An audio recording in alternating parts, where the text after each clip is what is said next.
Kia ora, and welcome to another day of the Beer Jerk Advent Calendar Drink Along. You know today it is.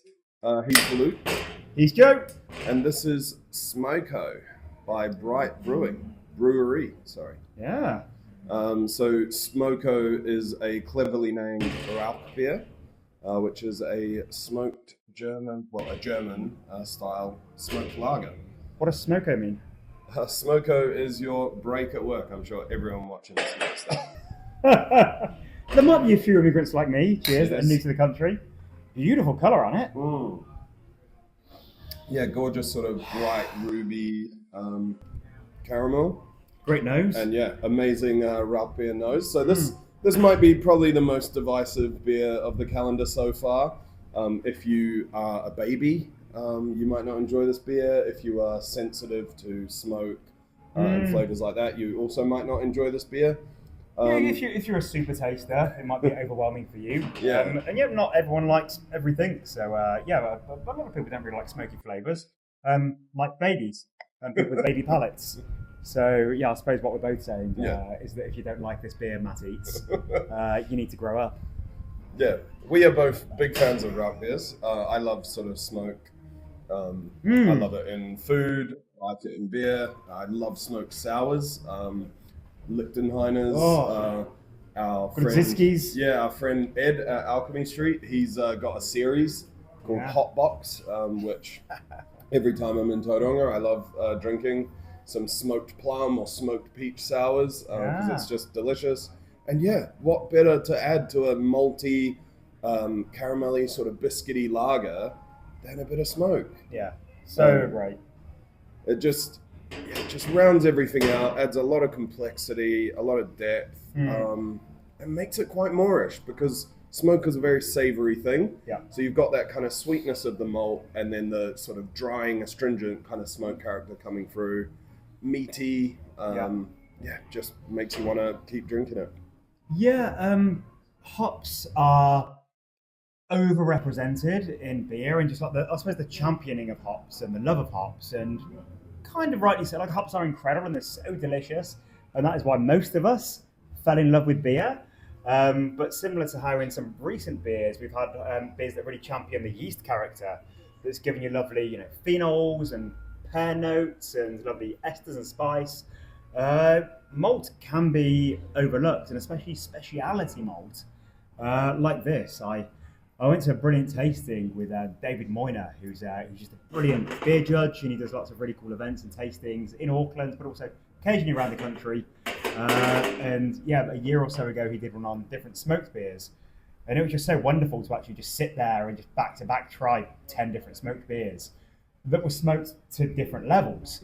So it could be, a Rauch beer, a full, German smoked lager like this, but also a rich, chocolatey, complex stout that just has a small character of smoke. It just gives it a layer. And as you spoke about, styles like Brzezinski and Lichtenheiner, where it's a lower alcohol, spritzy, lovely, light wheat beer that also has smoke. It gives you interest and character, but yeah, when it is in lower alcohol beers, you have a 3% beer, and it's just there's a lot going on in there. Yeah, it makes it just an overall sort of rounder, fuller experience.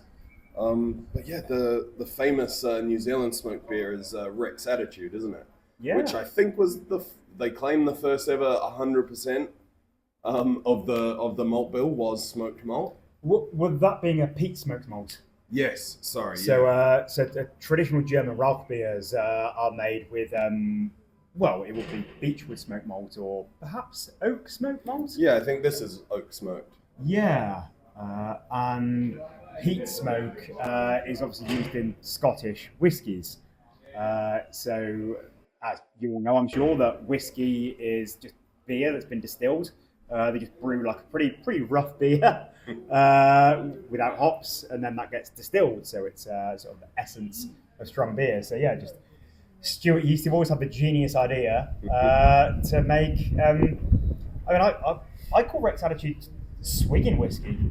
Oh yeah, like like weak Lefroy or just if you want to drink some whiskey, but drink a pint of whiskey, it's a bit weaker. So wonderful beer. Yeah, and then what was Rex? Was that just a sort of refined version or a follow-up? Or? Yeah, I always call it X-Rex, but I'm not really sure how it's supposed to be pronounced. XER, yeah. I don't know. So X-Rex, X. Yes, that was an Imperial version. That's the 10% version. Oh, it's just a stronger. Yeah.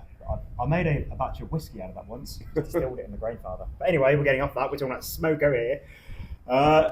Rauch beer is what a lot of beers would have tasted like in the olden days, because it was inverting on Trent soon after the development of the Industrial Revolution of Coke as a smokeless fuel, that you could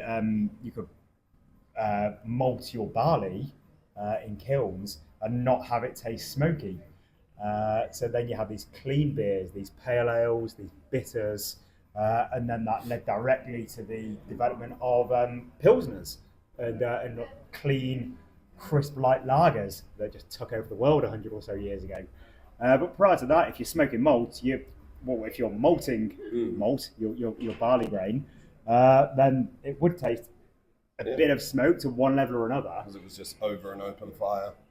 That's how it was done. Yeah. And then in Bavaria, in North Bavaria, especially around the region of Bamberg, the brewers and the drinkers there were never really taken by these clean malts. So we liked it how it was. And they just continued. There's all these wonderful breweries around Bamberg, which kind of looks like a Disney village. It's just the most beautiful place. It's surrounded by forest and mountains and these sort of chocolate box little cottages and rivers and I don't know, 12 breweries I think are in Bamberg. So wonderful place to visit for fans of smoke. And that's been the little hideout of smoked beer for a very long time, until recent times with the craft brewers sort of like picking the bones of beer culture and beer history and reading history books and bringing back things like this, which, as you say, can be a bit divisive. I wonder if those old German fellas ever thought that their style of beer would be brewed in Bright in rural Victoria, where Bright Brewery are located. Yeah, so that's where the name comes from. So Bright is the name of a place amongst the mountains, and I think often, if us not Australians, you think of Australia as being beaches and really warm, but Bright is an alpine town.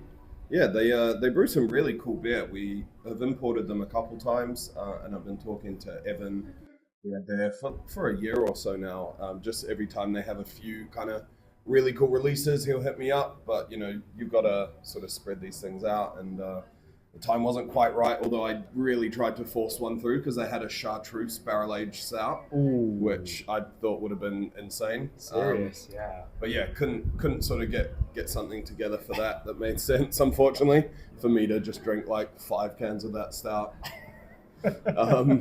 So it was awesome. Got an updated list and saw that on it, and I thought Rauch beer has definitely got a feature in this calendar. Definitely. And there's not always one available in New Zealand. No. There's a bit of the German stuff, but it's sort of $16-17 a bottle. Yeah, really, it is. There's Pit Boss that we mentioned a few days ago in the North End drink along, and they use malt that's smoked in their restaurant in Salton Wood, which is a really cool touch. That's a smoked Doppelbock, isn't it? Yes. Yeah, I believe so. And there's, of course, just on tap at the moment, we've still got on the Roosters Rauch beer. Yeah, so fantastic. That's a really cool one from our mate Tom. Again, we're drinking his beer, the Low Carb Pills, a few days ago. Yesterday? I don't know. 2 days ago, maybe. Hard to remember. Time just, loses all meaning. Because that was the Christmas party last Thursday. Yeah. To wrap up, Rauch beer, delicious. Amazing. If you're not a fan of these smoky beer styles, try drinking more, because all the things that are most delicious in life are acquired tastes. Because you probably didn't like beer first time you tried it, or olives. No. Or tomatoes. Tomatoes? Okay. Yeah, a lot of people don't like them. Okay. Kids. Yeah, or whiskey, or your acquired taste. You need to put work into the very best things in life. So that's my tip to you. If you don't like this beer, drink lots more and you might love it one day. Or just grow up. And I can't wait to visit Bright at some point in the mountains in Australia. Yeah, yeah. that'd be a great Seems trip. looking at photographs of things, it just seems like a really cool place to visit. So, Yeah. maybe next Advent we might do a video from there and go on a work trip. Dreamy. If we sell a lot more beer next year. Excellent work, Bright. Always love having your beers over here. Thanks so much, and thanks for joining us for Advent today. See you tomorrow. Cheers.